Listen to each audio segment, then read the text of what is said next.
On today's show, Ford and Daimler and their fuel cell partnership. Hey, could car sales drop by millions of units in the American market? And Volkswagen slapped with another fine over its diesel emission scandal. All that and more coming right up on Autoline Daily.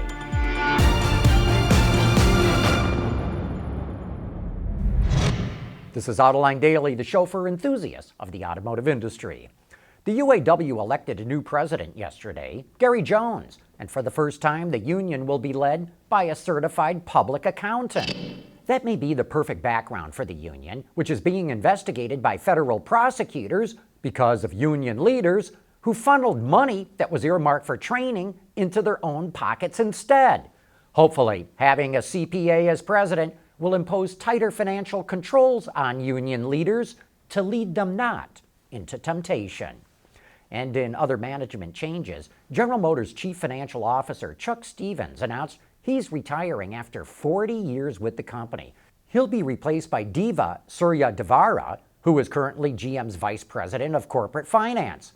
She played a role in selling off Opel, acquiring Cruise, and the recent SoftBank investment into GM Cruise. So far this year in the U.S. car market, the SAAR is running at 17.1 million vehicles. But as part of its contingency planning, FCA is getting ready for a SAAR of only 14.4 million new vehicles in 2020. And that's not the only one with a bearish outlook. Merrill Lynch is forecasting the SAAR will drop to only 13 million in 2021.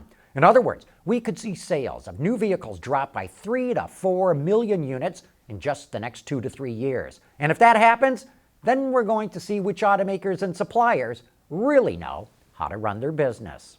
Still to come, Volkswagen just can't seem to shake its diesel cheating scandal. Autoline Daily is brought to you by Bridgestone Tires, your journey, our passion.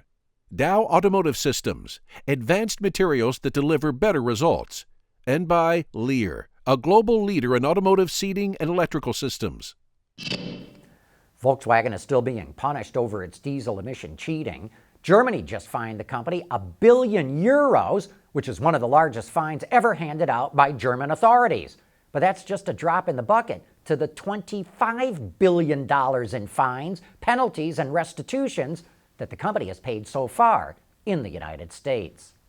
Toyota, Honda, and Hyundai all sell a small number of cars powered by fuel cells. In fact, Honda and General Motors are developing fuel cells together. And Volkswagen is working with the Canadian company Ballard to develop fuel cells. But Ford and Daimler are abandoning their joint venture to develop fuel cells. They're going to take that work in-house instead. And here's our Autoline insight. Sure sounds like this is a cost-cutting move. Probably neither Ford nor Daimler see any near-term payoff making fuel cells, and so they'll likely take that money and put it into battery electric cars. And in other Ford news, the company is beefing up its hybrid and diesel lineup for fleets. The taxi version of the Transit Connect is now offered with a 1.5-liter diesel that's expected to return a highway rating of 30 miles to the gallon. And the new Fusion hybrid taxi is projected to get a combined 38 miles to the gallon. Ford also announced that the Police Interceptor utility will come standard with a hybrid powertrain. The EPA numbers will hit a combined average of at least 24 miles per gallon, and that's a 40% improvement over the current 3.7-liter V6. Ford expects that the fuel savings could help law enforcement save $3,200 per vehicle in fuel every year. Coming up next, GM explains how its Super Cruise system responds in a medical emergency. Lighter, safer, stronger, quieter, and more sustainable. Tell us where you need to go, and we'll help you get there. Dow Automotive Systems. We don't succeed unless you do. GM's semi-autonomous Super Cruise is a great feature, but what happens if the driver suffers a major medical emergency, like a heart attack while the system is engaged? Will it just keep on going? On last week's Autoline After Hours, we were joined by Jason Dittman, the chief engineer of Super Cruise, and he explained how the system responds in those situations.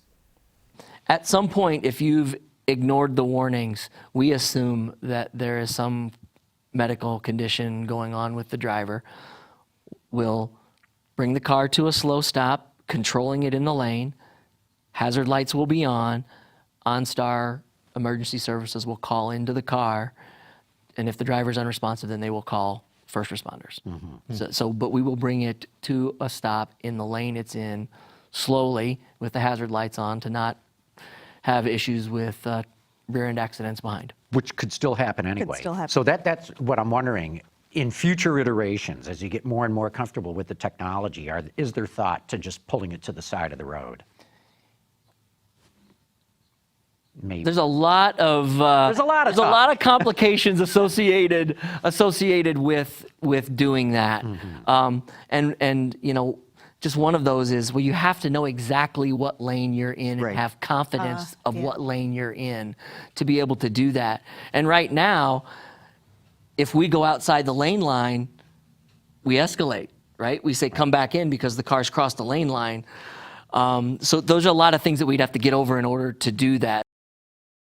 And don't forget to join us for Autoline After Hours later this afternoon. We're going to have a Lightning Systems in the studio talking about how they convert Ford Transits into electric vans. So join me and Gary Vasilash and Todd Lassa from Automobile Magazine for some of the best insights as to what's going on in the automotive industry. But that wraps up today's report. Thank you for watching, and we'll be right back here again tomorrow.